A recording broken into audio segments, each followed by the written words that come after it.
What's up, everybody? Thanks for tuning in. Habs lose 5-3 to the Carolina Hurricanes in a game that ended very poorly after an effort that was pretty hard pressed for the fact that the Carolina Hurricanes, in the end, if you look at the numbers, outplayed the Canadiens, but the Canadiens were right there with the Hurricanes. And here's what we're going to talk about in this game. You saw the thumbnail, you saw the title. Where was the lack? Where was the response from the Slafkovsky hit from Stefan Noesen? And I just don't understand how there just wasn't enough of a response for that hit, period. There was not. The Habs did not respond enough to that hit, in my opinion. All right. We're going to get to that. But I know if I stay on that right now, it's just going to fire me up. So we're going to talk about some other things, like how Sebastian Aho, former Montreal Canadian, got 4 assists in this game. 4 assists for Sebastian Aho. Andrei Svechnikov gets himself a hat trick, the empty netter to ice it at the end of this game. And a lot more other stuff, including the tough night that Justin Barron, Caden Gooley had with a -3. Even Nick Suzuki had a -3 tonight against the Carolina Hurricanes. Caden Primo was making his second start in a row tonight. We had Jordan Harris back in the lineup. Jonathan Kovacevic out of the lineup. Emil Heineman sent back down to Laval. So a lot happening coming into this game. First game after the Christmas break.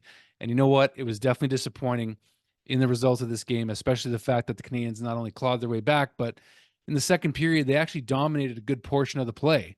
So that's why, to me, for how much they've started the last 3 games, by the way, down 2-0, and they've come back in every single one.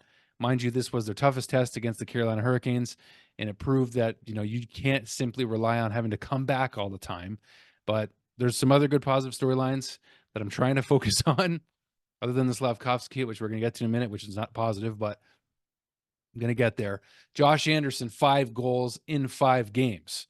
We haven't seen Josh Anderson score on a breakaway at all this season. So, yeah, it happened finally. He squeaks one. He squeaks one in, and thank God he did, because it was necessary, right? And just to see him keep up his goal streak, obviously, after being in one of the longer goal droughts of his career, he's able to snap it. So let's go back to the first period. So the Habs go down 2-0 on a goal from Andrei Svechnikov and Jesper Fast. And things don't start off that great for the Canadiens, but they get back in it with Mitchell Stevens, who did score his first NHL goal before playing with the Montreal Canadiens, which many of you corrected me on. But Mitchell Stevens helps get the Canadiens back in it in the first period, and assists coming from Mike Pizzetta and Jaden Struble, who draws in another assist for the Habs, who still played a pretty good game. Still one of the better defensemen on this team tonight, especially. Matheson, Savard, and Struble, probably your best defenseman for the Canadiens tonight, I would say. And before the first period ends, Mike Matheson, my lookalike, my twin, with the buzzer beater on the power play to tie the game with just 3 seconds left in the first period and send the Canadiens into the intermission feeling pretty good about themselves, right?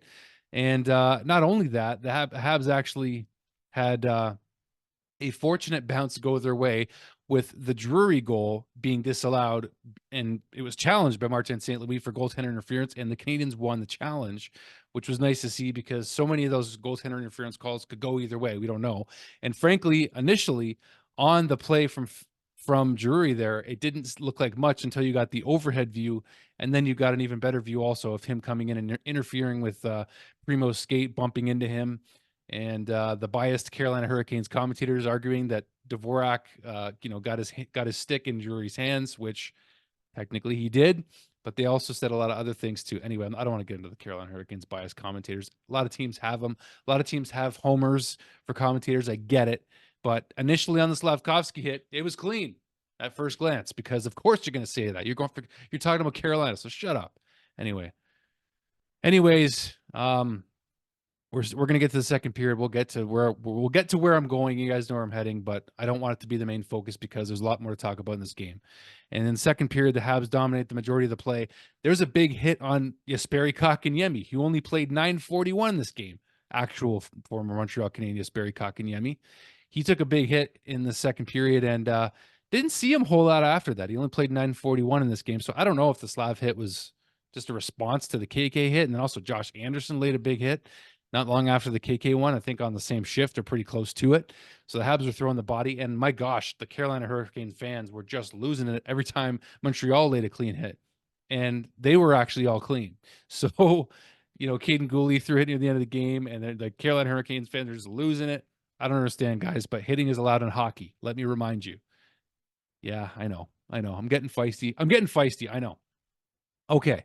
So in the second period, also, I want to highlight how Yoel Armia was back to his puck protect self, looking like Sidney Crosby on the sideboards there. Remember that Crosby Jason Spezza battle for the puck, where Crosby just made Spezza run back and forth for what felt like hours on that one sequence years and years back when Spezza was on the Ottawa Senators? Yeah, it happened.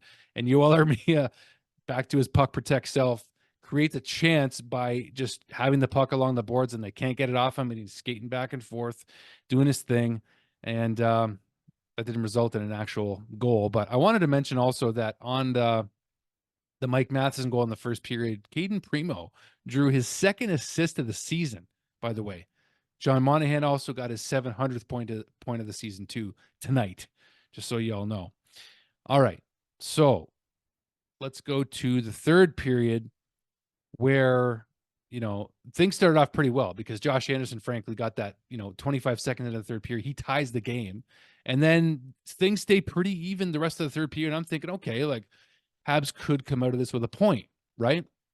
And then they don't, and that's where I was ticked off because the goal didn't come till 13:51 of the third period. About 5 minutes left, 6 minutes left in the third. Svechnikov with a great play, and again, Justin Barron just can't get to excuse me, can't get to Svechnikov in time, and he gets basically a one-timer off and buries it. And yeah, I want to say that Jesper Fast goal in the second period, 1:29, and also Justin Barron and Caden Gooley were on the ice for that, but nobody covered Jesper Fast. Like, the guy was wide open for that shot, so that was frustrating to watch. But Carolina had a knack for scoring early goals in this game. 1:35 into the first, 1:29 into the second, they score. The Habs need to start on time in these periods. That would be great. In the third period, Montreal returned the favor with the Josh Anderson goal, 25 seconds into the third. So nice to be on the other end of it. But the fact that the Canadiens were able to stay so close, despite all the block shots from Carolina, as Martin St. Louis highlighted, lots of block shots from Carolina, although the Sportsnet website has to be wrong because Carolina shows only 13 block shots to Montreal's 26. That can't be right if Carolina blocked as many shots as Marty St. Louis is suggesting. That's just my guess. But all right, let's just get to it. So the hit on the hit on Uri Slafkovsky from Stefan Noesen. Initially, it looked clean. I did think so as well, but you guys make the judgment call. Here it is, okay? And I did show it earlier in the video also. But the reason I think that, and I don't know for sure if principal contact was made with the head. I don't believe Noesen targeted Slafkovsky's head at all. You can see him coming in, leaning in with his shoulder first, and Slav doesn't seem to expect the hit. His head's not down, but his head's not really up, and he's not really necessarily anticipating the hit either. So could he have maybe anticipated the hit a bit better? He was trying to get the puck to Suzuki there, as you saw. Maybe he could have. Yeah, I think so. But again, the follow through is where contact with the head happens, because you see Slav's head snap back. There is contact with the head from both angles. This one, especially from behind, you can see it. So I would like to think that it would be reviewed.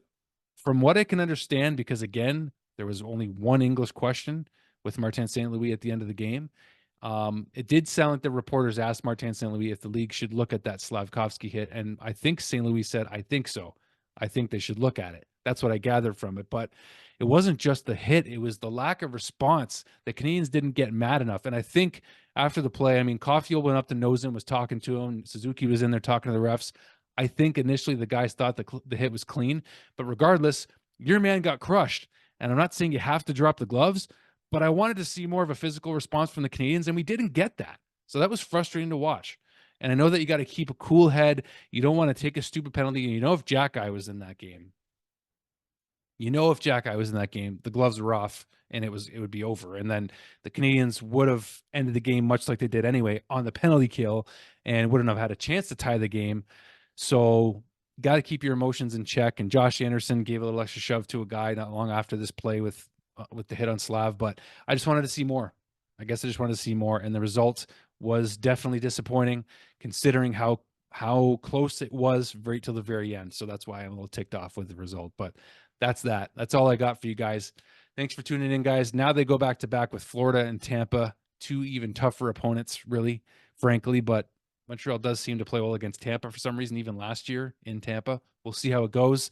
So we'll see you guys then. We'll continue watching the World Juniors. We'll continue watching Lane Hudson. I did watch him today as they dominated against who did Team USA actually play today? They played Switzerland. Yes. So we watched Hudson and Jacob Fowler make his debut, but we'll be watching and talking more about the World Juniors coming up. So stay tuned for that, including Habs coverage as usual. Let me know your thoughts in the comments down below. Was it a clean hit on Slafkovsky? Should we have seen a better response from the Canadiens? Tell me your opinion. I want to know. Thank you for watching, guys. We'll see you soon. Go Habs, go.